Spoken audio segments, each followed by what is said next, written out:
Vous êtes sur Autour du monde et on visite l'Égypte.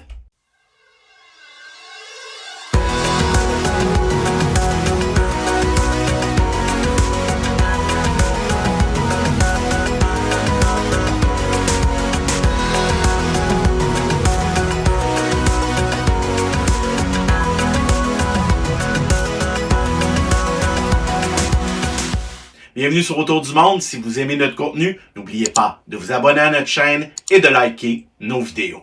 Dans ce nouvel épisode d'Autour du monde en Égypte, nous retournons au Caire où nous allons visiter les célèbres pyramides de Gizeh. Nous allons aussi vous amener dans une balade à pied sur les bords du Nil et visiter le quartier bourgeois de Zamalek.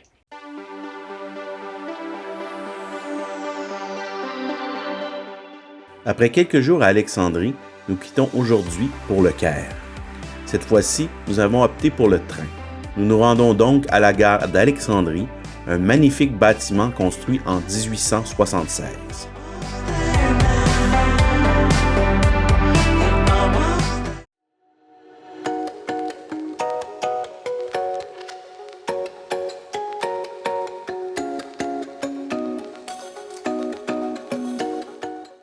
En train, le trajet entre Alexandrie et le Caire est d'environ 3 heures, mais il s'agit sans doute du moyen de transport le plus confortable reliant les deux villes.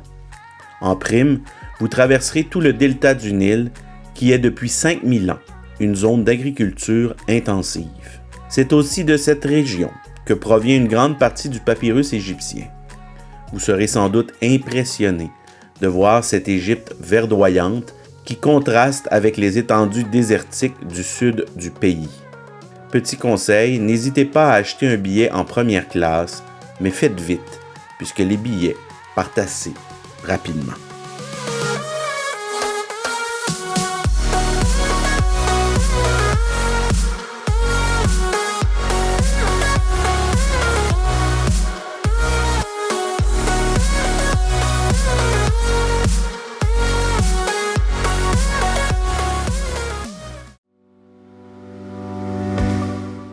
À notre arrivée au Caire, malgré le trafic dense, nous avons tout de même décidé de prendre un taxi, qui demeure le moyen de transport le plus rapide et abordable.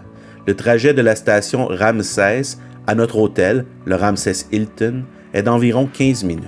Ce superbe hôtel a comme avantage de surplomber le Nil et d'être situé en plein cœur du centre-ville.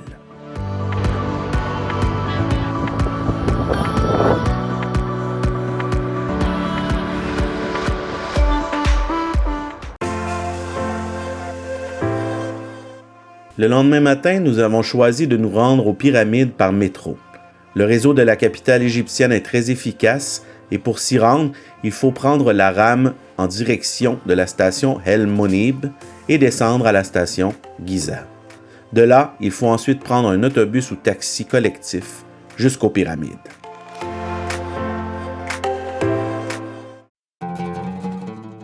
Il existe plusieurs façons de visiter les pyramides.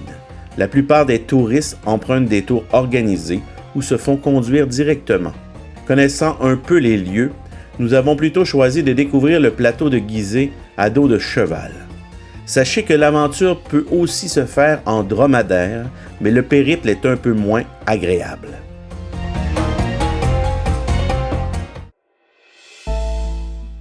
Si nous avons choisi spécifiquement cette façon de visiter les pyramides, c'est également parce que c'est de là qu'on peut avoir la meilleure vue de ces impressionnantes constructions du monde antique. Les touristes sont également bien moins nombreux à tenter l'aventure que par la route goudronnée du circuit habituel. Bienvenue sur le plateau de Gizeh, qui conserve 3 des pyramides les mieux conservées. On croit d'ailleurs qu'il se serait construit environ 139 pyramides en Égypte. Comme vous pouvez le remarquer sur ces images, les pyramides ont un alignement parfait. La vie après la mort en Égypte antique était très importante et les bâtisseurs de tombeaux royaux ont développé des techniques très sophistiquées pour orienter leur construction.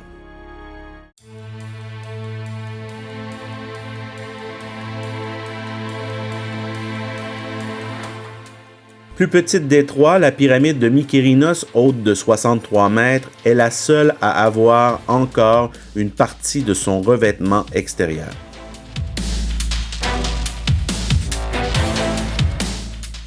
Celle de son père Képhren est beaucoup plus haute, atteignant près de 144 mètres. On peut d'ailleurs voir ici à quoi ressemblaient ces pyramides à l'époque antique.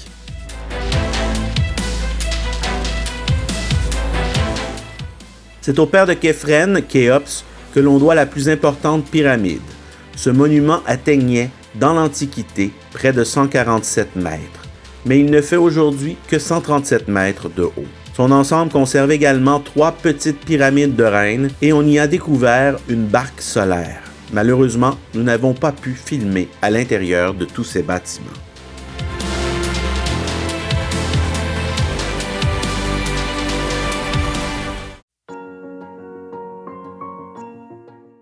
Sur le chemin du retour, nous avons eu la chance de voir les tombes de quelques notables et de travailleurs en bordure du site.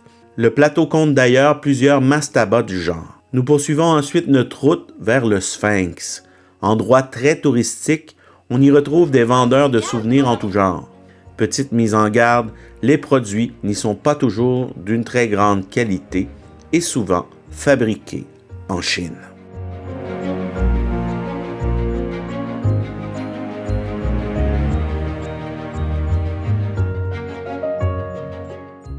Attraction exceptionnelle, le Sphinx attire les touristes du monde entier. Vous ne serez pas les seuls à vouloir un cliché avec cet être de légende. Il faut même jouer du coude pour obtenir la photo parfaite, puisqu'il y a toujours quelqu'un devant notre objectif. Ça fait partie de l'expérience, ça donne aussi son charme à l'endroit qui grouille de gens.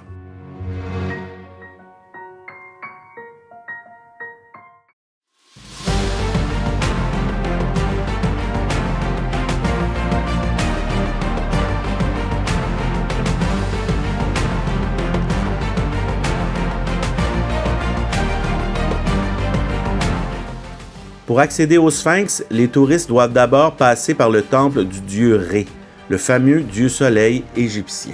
On le dit jumeau du temple situé au bas du complexe funéraire de Képhren. Un long corridor nous mène ensuite au Sphinx, qui était à peine visible avant qu'Auguste Mariette n'entreprenne de le dégager en 1853. Il mesure 73,5 mètres de long, est large de 14 mètres et a une hauteur de 20 mètres. Ses oreilles et son nez ont près de 2 mètres de haut. Ce n'est d'ailleurs pas Obélix qui lui a cassé le nez, ni la campagne de Napoléon, mais un soufi iconoclaste, Mohamed Sahim ad-Dar, en 1378.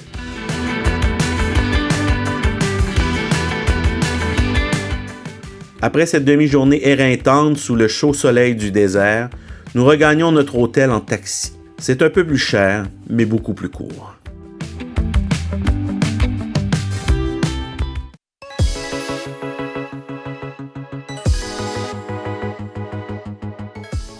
Marcher comme un Égyptien, dit la chanson. Mais ce qu'elle ne dit pas, c'est qu'il faut faire attention, puisque la ville ne compte presque aucun feu de circulation. Cela dit, comme lors de chacun de nos séjours au Caire, nous avons profité de cette fin de journée pour déambuler le long du Nil qui traverse la ville. Le soir, les rives du Nil sont bondées. Les Caïrotes apprécient s'y prélasser. C'est également le repère des amoureux qui peuvent s'y rencontrer la nuit tombée. De jour comme de nuit, cette source de la vie est sublime. Une balade le long de ses rives est une activité obligatoire lors de tout séjour en Égypte.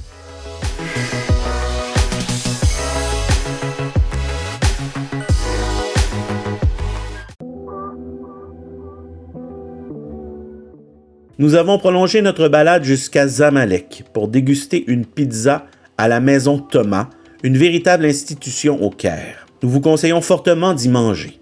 Quant à Zamalek, il s'agit d'un quartier bourgeois de la capitale égyptienne, un quartier tendance qui compte bon nombre d'établissements scolaires. On y retrouve d'ailleurs une partie de la jeunesse branchée attablée à ses nombreux restaurants et cafés.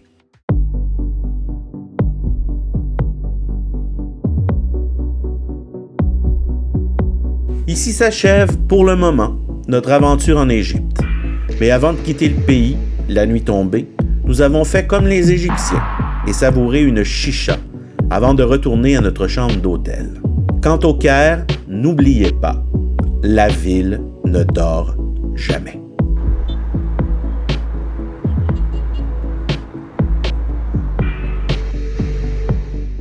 Merci d'avoir écouté ce nouvel épisode d'Autour du monde en Égypte. Restez à l'écoute. Prochainement, nous diffuserons de nouveaux épisodes.